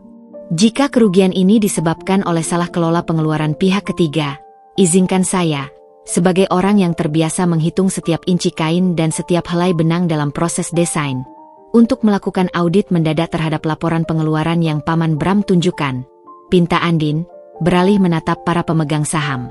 Para pemegang saham, yang lelah dengan drama keluarga ini, mulai menunjukkan ketertarikan. Ide audit mendadak dari menantu yang baru menikah terdengar menarik. Bram tertawa sinis, tawa yang kering dan renyah. Kau? Melakukan audit? Kau hanya tahu menjahit, nak? Jangan mempermalukan dirimu sendiri. Dokumen-dokumen ini sudah diverifikasi. Jika sudah diverifikasi, Paman Bram tidak perlu takut, kan? Tantang Andin, matanya tak berkedip. Saya hanya butuh waktu 5 menit. Saya ingin tahu, 2 juta dolar itu lari kemana, Paman? Ke PT Nirwana Gemilang. Mendengar nama perusahaan fiktif itu, senyum kemenangan Bram langsung membeku, seolah terkena embun beku. Ia mulai panik, tangannya memegang tepi meja erat-erat. Rencana sandiwaranya berantakan seketika. Dari mana kau tahu nama itu? Itu bukan urusanmu, bentak Bram, suaranya meninggi. Saya tahu, Paman, karena jahitan yang lepas selalu meninggalkan bekas. Dan 2 juta dolar yang Paman sedot melalui perusahaan front itu meninggalkan bekas digital yang sangat jelas, balas Andin. Ia menyerahkan flash drive ke pemegang saham senior. Tuan-tuan, di dalam flash drive ini ada bukti transfer, data registrasi perusahaan, dan salinan laporan keuangan palsu. Bukti ini menunjukkan bahwa Paman Bram bukan menyelamatkan perusahaan, melainkan merampoknya saat Nyonya Ratna sakit dan tidak berdaya. Ujar Andin, suaranya menggelegar di ruang rapat. Andin telah membalas penghinaan dengan balasan yang membuat semua orang tercengang. Ia tidak berteriak, ia tidak marah, ia hanya menyajikan kebenaran yang tak terbantahkan. Suasana di ruang rapat mendadak menjadi badai yang memekakan. Keheningan yang mencekam sesaat setelah Andin menjatuhkan bom informasi itu, pecah oleh bisikan-bisikan cemas para pemegang saham. Mata mereka beralih dari Bram yang pucat, ke arah flash drive yang kini dipegang oleh salah satu pemegang saham senior, Tuan Wijaya.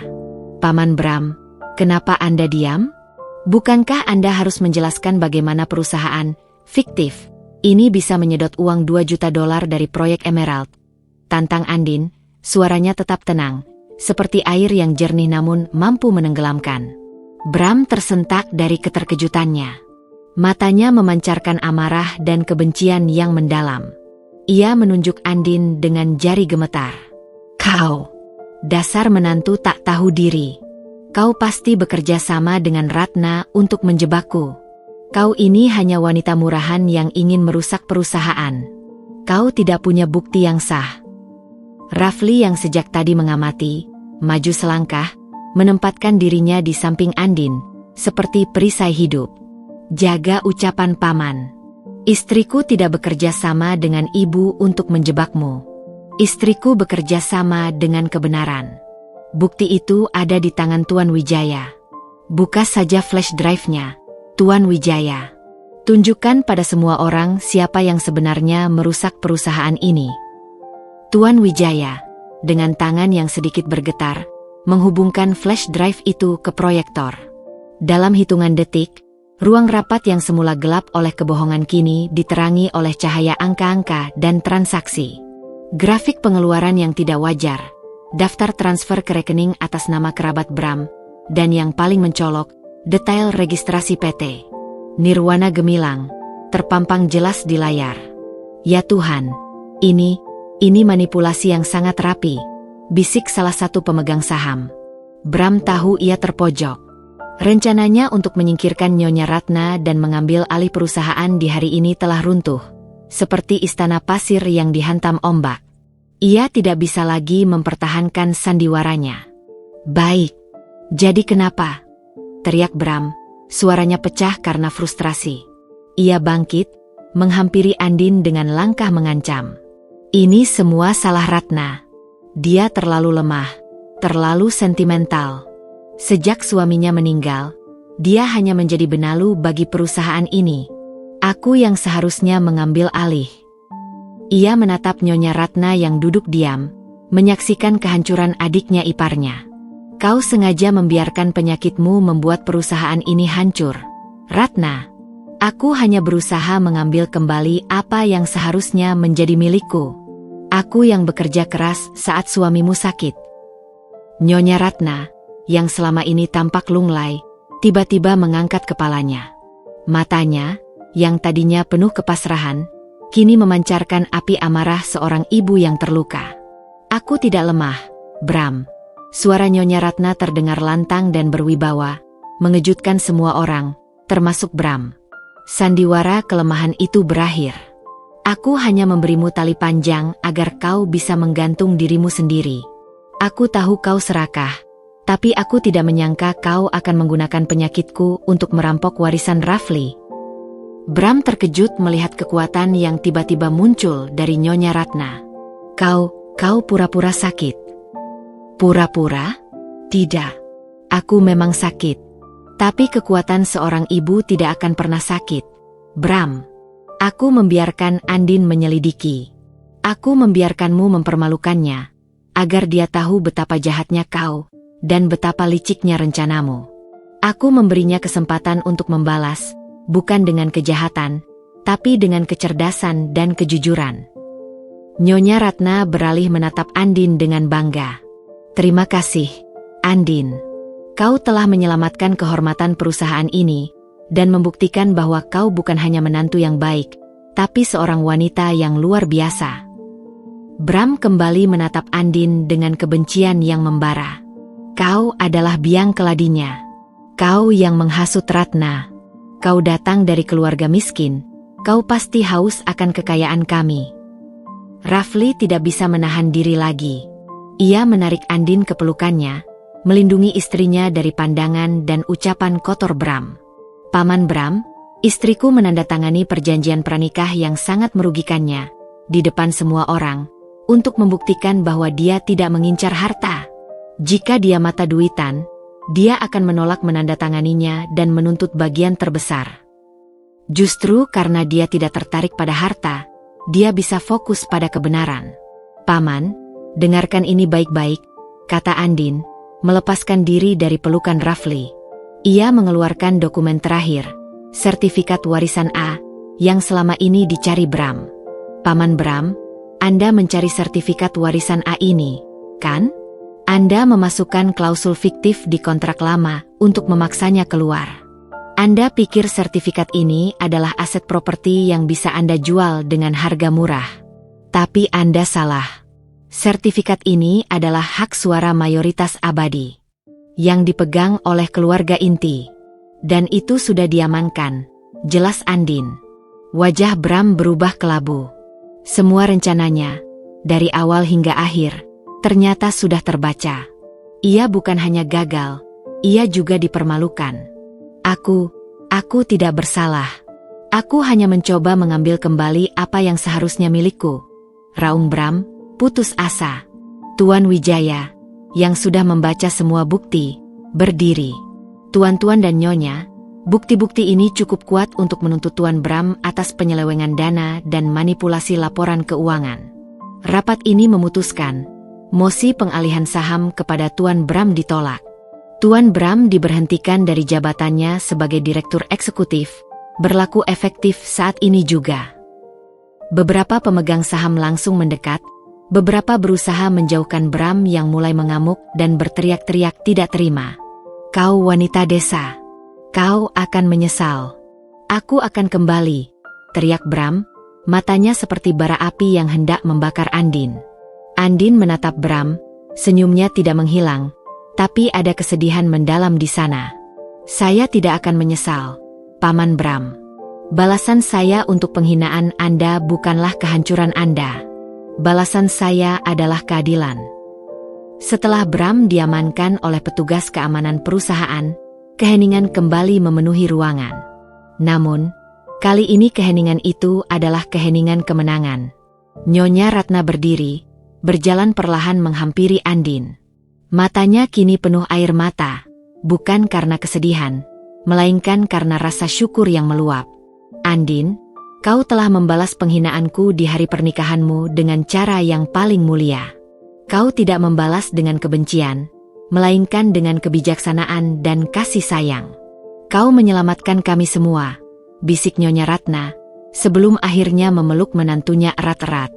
Pelukan yang tulus, tanpa ada kepura-puraan atau paksaan, seperti pelukan ibu dan anak kandung yang telah lama terpisah.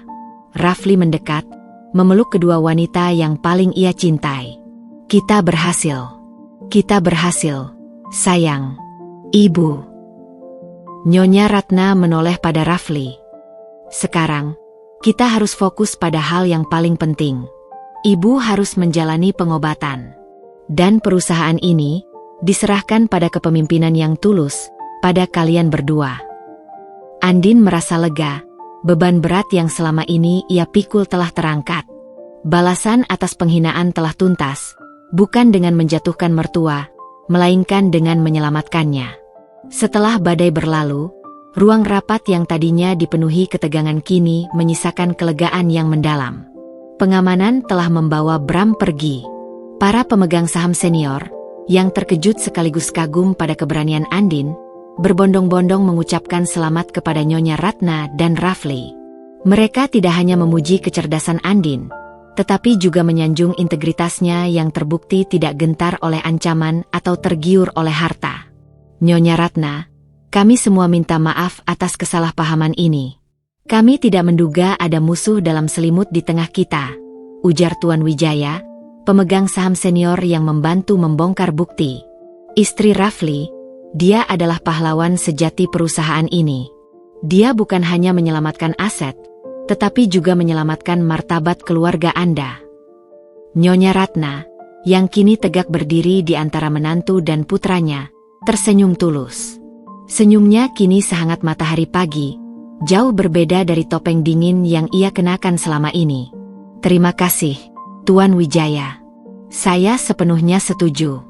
Mulai sekarang, semua urusan branding dan strategi visual perusahaan akan berada di bawah pengawasan menantu saya, Andin.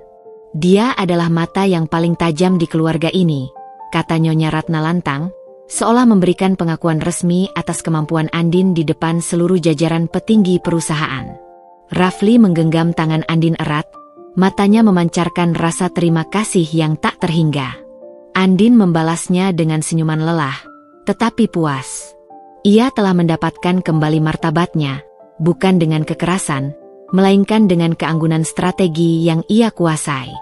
Malam harinya, rumah mewah keluarga Rafli terasa damai, seperti danau yang tenang setelah dilanda gempa. Andin dan Rafli berada di kamar, bersiap untuk istirahat, ketika pintu diketuk perlahan. Nyonya Ratna masuk, mengenakan piyama sutra, tampak lebih santai dari biasanya. "Ibu, ada apa? Apakah ibu butuh sesuatu?" tanya Rafli, segera bangkit. Nyonya Ratna menggeleng. Ia berjalan mendekati Andin yang duduk di meja rias, lalu duduk di kursi di sampingnya. "Aku hanya ingin bicara, Nak, dari hati ke hati. Aku tidak bisa tidur sebelum ini tuntas." Ia memandang Andin, matanya penuh penyesalan. "Andin, sejak tadi aku memikirkan semua yang kukatakan padamu. Di hari pernikahanmu, kau ingat saat aku bilang cincin warisan tidak cocok di tanganmu? Itu adalah kebohongan paling buruk yang pernah kulakukan." Nyonya Ratna melepas sebuah kotak beludru merah dari saku jubahnya. Ini adalah cincin warisan yang sesungguhnya. Itu milik nenek buyut Rafli. Berlian murni yang usianya lebih tua dari usia pernikahan ayah dan ibu. Aku menyembunyikannya, karena aku takut, jika kau menerimanya, itu akan membuatmu lebih terikat pada keluarga ini, dan Bram akan lebih mudah menyakitimu. Nyonya Ratna membuka kotak itu. Cincin berlian itu bersinar terang, memancarkan cahaya kejujuran di ruangan itu. Aku bilang jarimu kasar. Padahal, jari-jari ini adalah jari-jari emas yang menciptakan gaun paling indah, dan yang menyelamatkan seluruh bisnis keluarga kami. Maafkan aku. Air mata Nyonya Ratna kembali menetes. Ia mengambil tangan Andin, dan dengan hati-hati memasangkan cincin itu di jari manis Andin, di samping cincin kawinnya. Ukurannya pas, seolah cincin itu memang sudah menunggu pemilik yang tepat. Aku tahu kata maaf tidak akan pernah cukup. Tapi ketahuilah, Andin, kau tidak membalas kejahatan ibu dengan kejahatan, tapi dengan kebaikan dan kesetiaan yang luar biasa. Kau benar-benar menantu yang Tuhan kirim untuk menjaga Rafli dan keluarga ini, kata Nyonya Ratna, suaranya tulus dan rendah hati. Andin balas memegang tangan Nyonya Ratna. Bu, cincin ini sangat indah. Terima kasih. Saya menerima permintaan maaf ibu. Saya tahu ibu melakukannya karena ketakutan. Dan ketakutan itu telah hilang. Saya tahu bahwa di balik perisai kesombongan itu, ada hati seorang ibu yang sangat mencintai putranya. Rafli, yang menyaksikan momen haru itu, berjalan mendekat dan merangkul kedua wanita itu. Kalian berdua adalah wanita paling kuat yang pernah kukenal. Terima kasih, Bu, sudah akhirnya percaya pada Andin. Dan terima kasih, sayang, karena kau tidak pernah menyerah pada kami. Sekarang, kita harus fokus pada kesembuhan ibu, kata Andin, mengubah topik menjadi hal yang lebih penting. Saya sudah menghubungi sahabat saya yang di luar negeri. Dia sudah mengurus janji temu dengan dokter spesialis kanker terbaik di sana.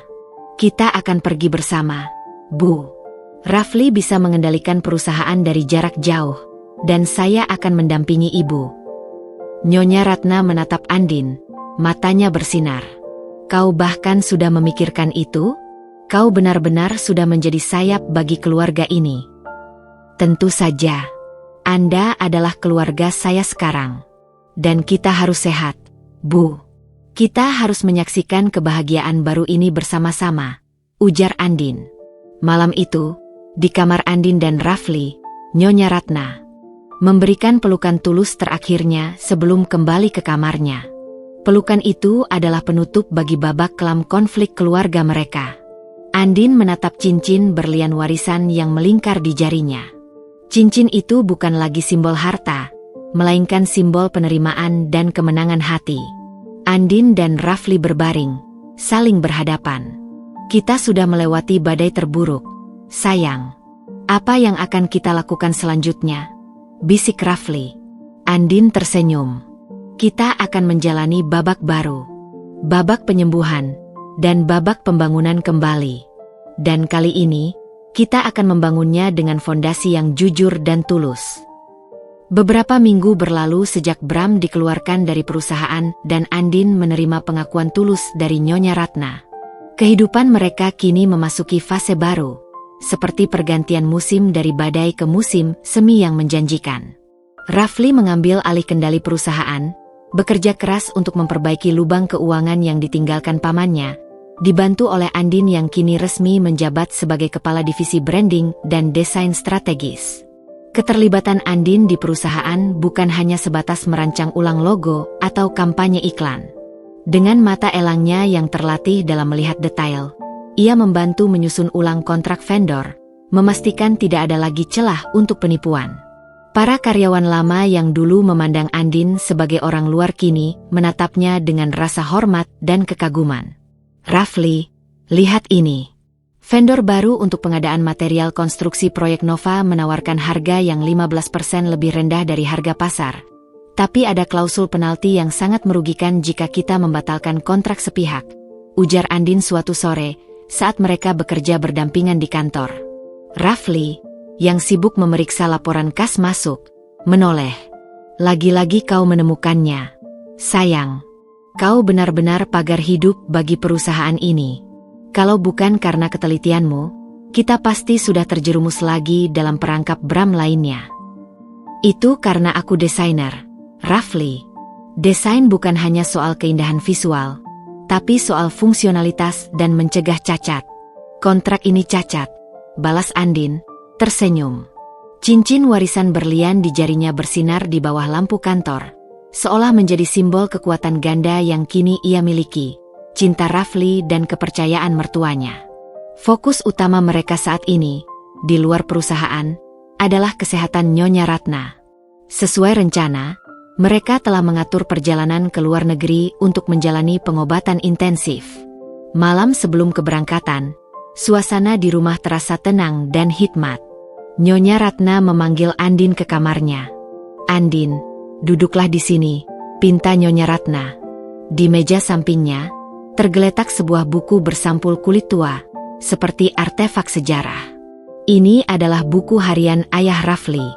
Dia sering menulis perasaannya di sini. Dia mencatat semua kekecewaannya pada Bram, dan semua harapannya pada Rafli, kata Nyonya Ratna. "Aku ingin kau yang menyimpannya. Kau telah membuktikan bahwa kau adalah penjaga rahasia yang paling bisa dipercaya." Andin mengambil buku itu dengan hati-hati. "Terima kasih, Bu. Saya akan menjaganya. Ada satu hal lagi yang ingin kubicarakan, Nak. Soal penghinaan itu." Nyonya Ratna menarik napas dalam. "Dulu, aku selalu berpikir bahwa kau tidak pantas karena kau tidak memiliki koneksi dan uang. Aku berpikir, cinta yang tulus itu lemah, mudah dihancurkan oleh kekejaman dunia bisnis." Ia memegang tangan Andin. "Tapi, kau membuktikan bahwa cinta dan ketulusanmu justru adalah perisai yang paling kuat. Kau tidak lari saat dihina. Kau memilih untuk berjuang dari dalam, mempertaruhkan dirimu demi kebenaran.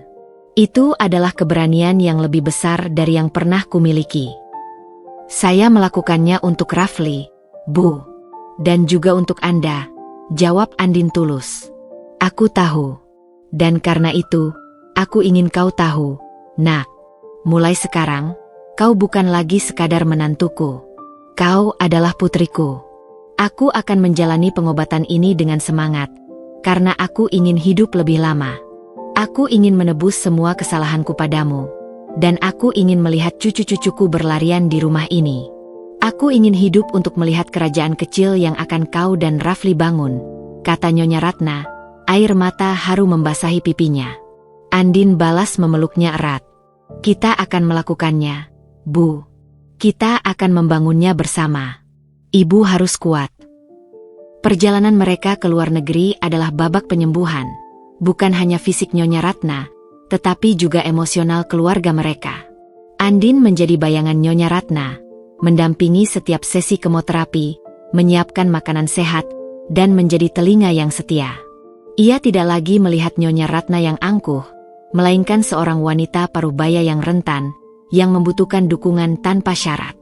Selama di sana, Nyonya Ratna sering menceritakan kisah masa lalunya, tentang perjuangan mendiang suaminya membangun perusahaan, dan bagaimana Bram selalu menjadi duri dalam daging. Kisah-kisah itu semakin memperkuat pemahaman Andin tentang beratnya warisan yang kini ia bantu jaga.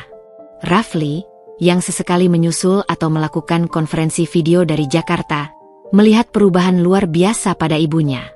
Wajahnya yang dulu selalu tegang kini lebih rileks. Tawa yang dulu jarang terdengar kini mulai sering mengisi ruang apartemen mereka di luar negeri. Semua berkat kesabaran tanpa batas dan balasan tulus dari Andin. Suatu malam, saat Nyonya Ratna tertidur setelah sesi pengobatan yang melelahkan, Rafli duduk di sebelah Andin di balkon. Udara dingin pegunungan menyelimuti mereka. "Kau tahu, sayang, Ibu pernah bilang padaku, jangan pernah biarkan wanita yang datang dari kesederhanaan masuk ke hidupmu, karena mereka hanya akan membawa kerumitan yang tidak perlu." Ternyata, dia salah. Kau memang membawa kerumitan, tapi itu adalah kerumitan yang menyelamatkan, bisik Rafli, mencium rambut Andin. "Aku hanya menunjukkan pada ibu, bahwa kesederhanaan tidak sama dengan kelemahan. Dan terkadang, Cara terbaik untuk membuktikan diri bukanlah dengan melawan, tapi dengan melayani dengan hati yang tulus, jawab Andin. Ibu sudah jauh lebih baik.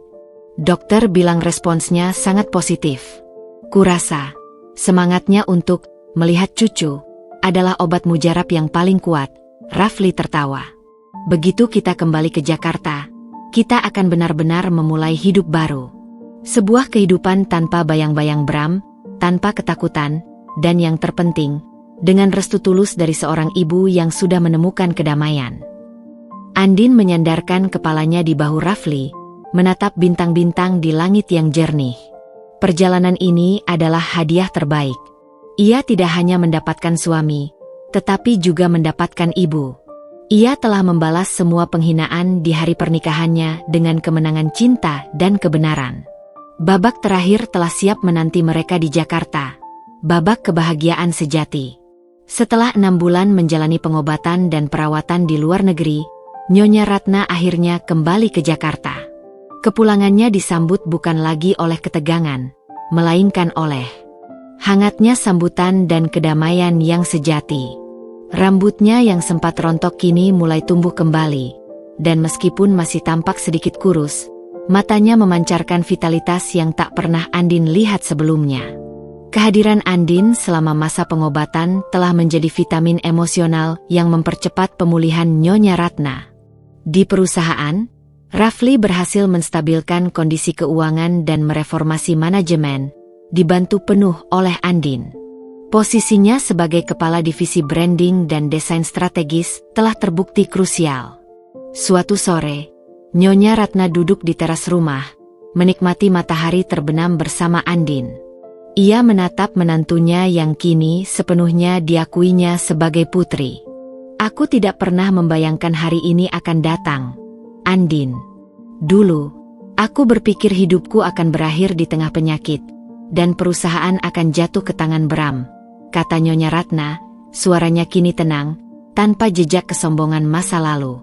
Semua sudah berlalu, Bu.